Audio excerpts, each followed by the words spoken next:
చిన్న మొత్తాలన్నీ కలిసి పెద్ద ఖర్చుగా మారుతుంటాయి. ఒక్కో సబ్స్క్రిప్షన్ విడిగా చూస్తే పెద్ద ఖర్చు కాదనిపిస్తుంది.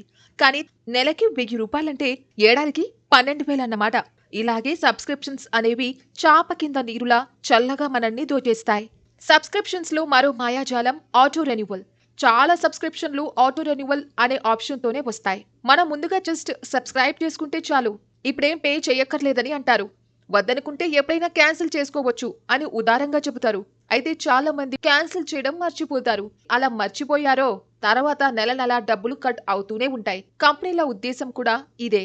ఇక ఫ్రీ ట్రయల్ అనేది మరో ఉచ్చు. ఫ్రీ క్రెడిట్స్ మొత్తం వాడేశాక చాలా మంది ఆ సర్వీస్ విషయమే మర్చిపోతారు. ట్రయల్ పీరియడ్ అయిపోగానే డబ్బు ఆటోమేటిక్ గా కట్ అయిపోతుంది. కంపెనీలకి కావాల్సింది కూడా ఇదే. అలర్ట్ అయి చెక్ చేసుకోకపోతే ఇంతే సంగతులు. చాలా కంపెనీలు ఇలా యూజర్ల మతిమరుపు మీదే కోట్లు సంపాదిస్తున్నాయంటే నమ్ముతారా? ఇక కొంతమంది వ్యక్తులు తమకి తెలియని ఏదైనా ఓ సర్వీస్ ని సోషల్ మీడియాలో ఎవరైనా వాడుతుంటే అది చూసి వీళ్ళు అట్రాక్ట్ అయిపోతారు. నిజానికి ఆ సర్వీస్ వీళ్ళకి అవసరం లేదు, కానీ వాళ్ళు వాడుతున్నారు కాబట్టి మనం కూడా వాడాలి అనే ఫీలింగ్ లో ఆ కొత్త ఖర్చుని నెత్తినేసుకుంటారు. బడ్జెట్ తలకిందులయ్యే వరకు వీళ్ళు ప్రమాదాన్ని గుర్తించరు. జనంలో ఇలాంటి వాళ్ళ సంఖ్య కూడా ఎక్కువే అని ఈ మధ్య ఒక పరిశోధనలో తేలింది.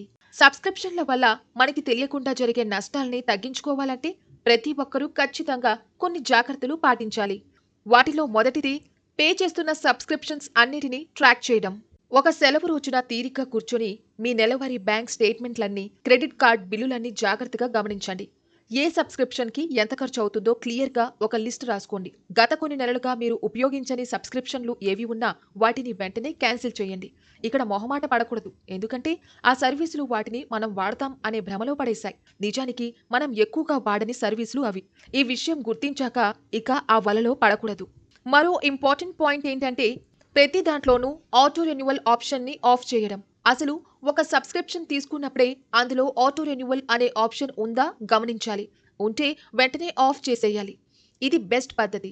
ఆ సబ్స్క్రిప్షన్ మనకి నిజంగా అవసరం అనుకుంటే నెల పూర్తయ్యాక అవసరం అనిపిస్తే మనమే మాన్యువల్గా రెన్యూ చేసుకోవచ్చు. దానంతటే రెన్యూ అయిపోయే ఆప్షన్ ఆన్ చేస్తే అది ఖచ్చితంగా నష్టం కలిగిస్తుంది. మరో ముఖ్యమైన విషయం, ఫ్రీ ట్రయల్స్ కు దూరంగా ఉండడం. చాలా మంది ఫ్రీ అనగానే అట్రాక్ట్ అయిపోతారు. అసలు ఏదైనా ఫ్రీ అనగానే దానికి దూరంగా ఉండాలి. ఒకవేళ ఏదైనా సర్వీస్లో మీకు నిజంగా ఆసక్తి కలిగి దాని ఫ్రీ ట్రయల్ తీసుకుంటే ఆ ట్రయల్ ఎప్పుడు పూర్తయిపోతుందో ఆ తేదీని స్పష్టంగా గుర్తుపెట్టుకోండి. ఫోన్లో రిమైండర్గా పెట్టుకోండి. ఆ తేదీలోపు దాన్ని క్యాన్సిల్ చేసేయండి. ఇక అన్నిటికంటే ముఖ్యమైనది మన బడ్జెట్ ప్లాన్. సర్వీస్లో మనకి అవసరమైన వాటికి, నచ్చిన వాటికి సబ్స్క్రిప్షన్స్ కట్టడం మంచిదే. కానీ మన ఆదాయంలో ప్రతి నెల సబ్స్క్రిప్షన్ల కోసం ఎంత కేటాయించాలి అనే దాని మీద ఒక టోటల్ అవగాహన మనకి ఉండాలి.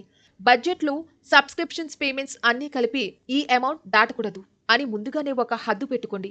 ఎన్ని కొత్త సర్వీసులు మీ కళ్ళ ముందుకి వచ్చినా ముందుగా మీరు పెట్టుకున్న ఆ లిమిట్కి మించి ఎట్టి పరిస్థితుల్లోనూ ఎక్కువ కమిట్ కాకండి. ఒకవేళ ఒక కొత్త సబ్స్క్రిప్షన్ ముఖ్యమనిపిస్తే అంతకుముందు చేసిన వేరే పాత సబ్స్క్రిప్షన్ ఒకటి క్యాన్సిల్ చేయండి.